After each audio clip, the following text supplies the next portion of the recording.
Hi there, ReleaseFire here. So I'm going to show you how to do a classic 3D or 2D platformer move here in Dreams on the PS4.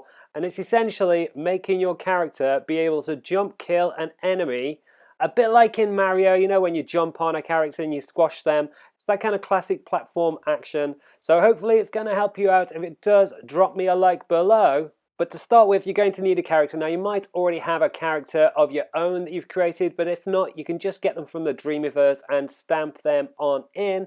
And then I'm just going to turn on Grid Snap so that it's easy to move your characters around. You'll find it makes it easier to do some of the animations a little bit later. And then I'm just going to throw in an enemy by searching for enemies and choosing one that looks half decent. I'm going for this mummy option here.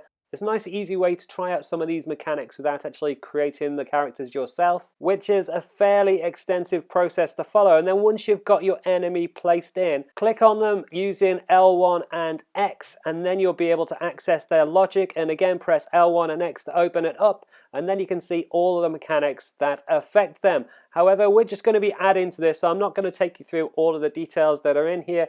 Essentially, all you need to do is to be able to access this puppet logic, and then we're going to throw things in to animate the move itself to jump kill this character. So you can bring up the menu at the top by pressing on X, and that will bring up this menu, and then you want animate and you want to throw in a timeline, and then you just drop that into the puppet logic, and that will give this enemy a timeline to follow. Now when you go into the timeline itself, it's fairly big, so we're going to cut this down by pressing X and holding that down and bringing it down to around about 1 second, and then you can press L1 and the right directional button to be able to expand that within the 1 second, so you've got just a bit more space to be able to move around in.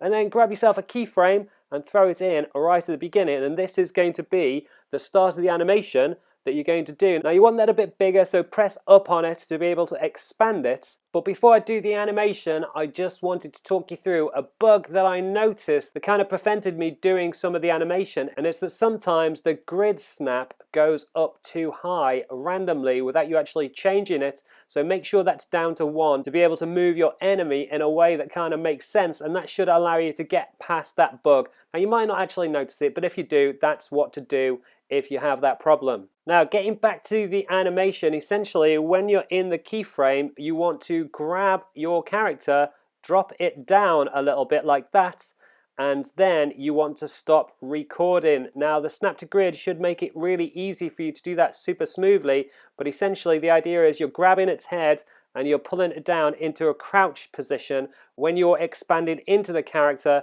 and you do the expanding into a character by holding on L1 and X. So once you've done the animation to crouch it, then you want to go into movers and outputs, and you want to throw in a destroyer in the timeline that will destroy the character at the end of this timeline after it's gone into a crouch position.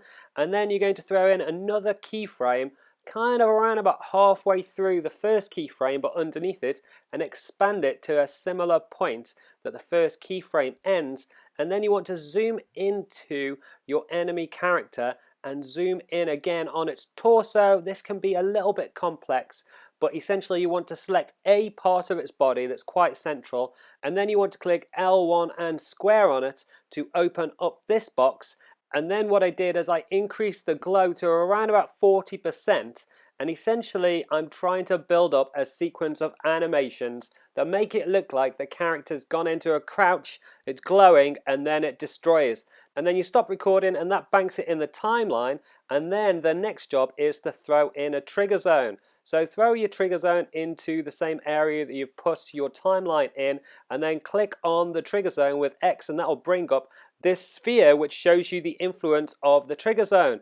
Then you want to open up the trigger zone by clicking on L1 and square, and then you want to change it to a cylinder, which you can get to by navigating over to the second tab, and the cylinder is this one in the middle, and you can see that will match the shape of my enemy character a little bit better, but I just need to change the size of it. So essentially I want it to be a similar width and breadth as the character itself, and for the height I want it to be really short because the hit zone is just going to be the top of its head.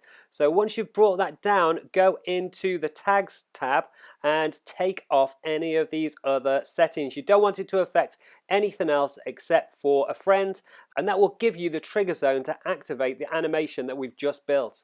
Now you might need to go in a little bit closer and fine tune this. You want it to be exactly the same shape as its head, and then you want to bring it down so that it's a little bit of a narrow space that literally just goes to the very top, just over the top of its head, so that the trigger zone only activates when it looks like your character actually hits it.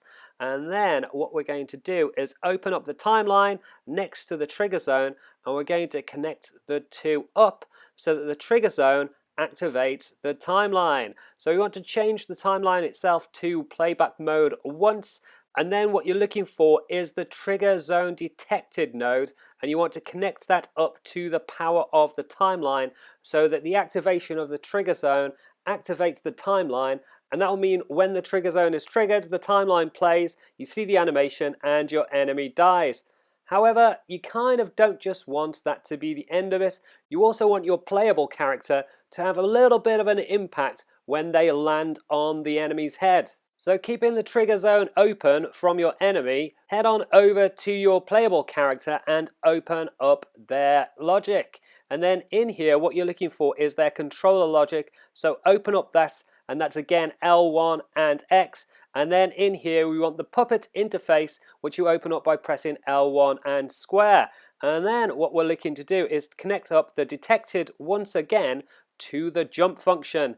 And this will mean that there's a jump. However, because your character will already be in a jump phase, you actually need to increase the double jump to make sure there's a double jump to be able to see an impact for that.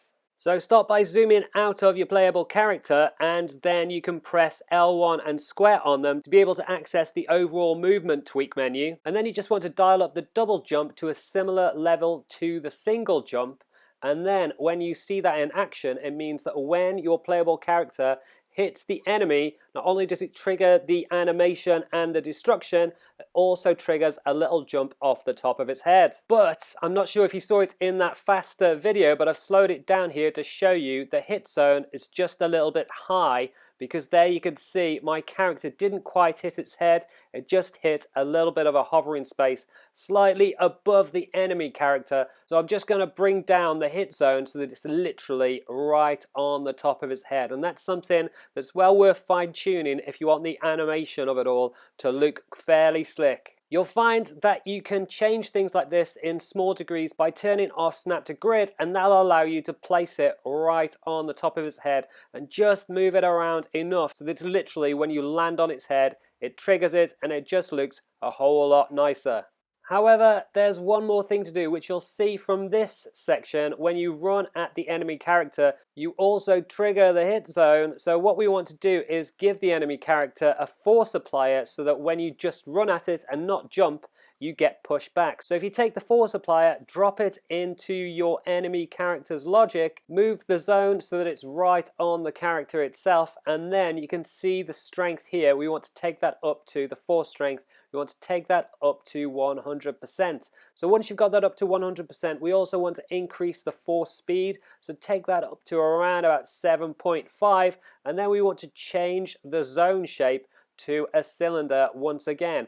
And as we did before, we want to reduce that size so that it's around about the same size as the enemy, and we're going to have this as the zone where you can't trigger the hit zone on the top of its head. So we want this right up to around about halfway up its head, so that anytime your character runs into it, you'll get pushed back, and you won't just be able to kill it by just simply running into it, which would make for a pretty rubbish 3D platform experience. And then the last step is to tweak the force applier so that it only triggers with friends. So again, take out all of the others. You can see them just below friend. What you want to do is take out foe. You can take out scenery, object. The only thing that you want affected by this force applier is the main playable character, which is currently labeled up as a friend. So take all those out of the equation, and then once you go in to test it, anytime you run at the character, you get knocked back. Now in my next video, I'm going to show you how to use that to trigger losing health for your main character, and I'll put a link to that above as soon as that lands. But that is how to do a jump kill on enemies here in Dreams PS4 to give you a kind of Mario-like or 3D platformer experience for any characters that you create or for any other characters you can find in the Dreamiverse.